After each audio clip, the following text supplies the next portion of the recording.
La précision de la face extérieure de la pyramide est techniquement remarquable. Et qu'en est-il à l'intérieur? Steve est obligé de s'aventurer au cœur du monument pour étudier la partie la plus importante, la chambre funéraire du pharaon.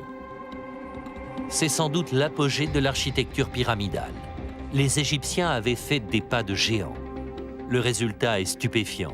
Une immense salle rectangulaire, assez vaste pour abriter un appartement en duplex.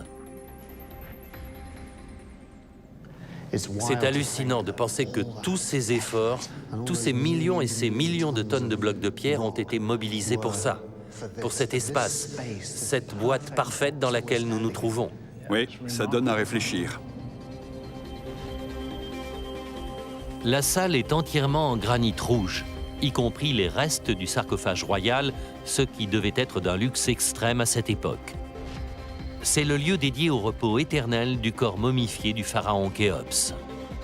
On pense que la chambre funéraire contenait les trésors que le pharaon avait prévu d'emporter avec lui dans l'autre vie. Selon les spécialistes, des voleurs ont pillé tous ces accessoires il y a très longtemps, durant l'Antiquité. C'est incroyable d'être ici, au cœur de la pyramide. Quand on pense à tout le temps qui a passé depuis sa construction, c'est carrément stupéfiant. Ce vaste espace est particulièrement remarquable. Contrairement aux autres chambres funéraires que nous avons scannées, celle-ci a un plafond plat.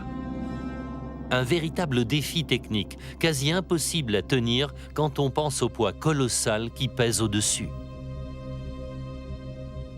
Tout ce que les Égyptiens ont appris au cours des 100 années précédentes est appliqué dans ce monument. La théorie porte ses fruits.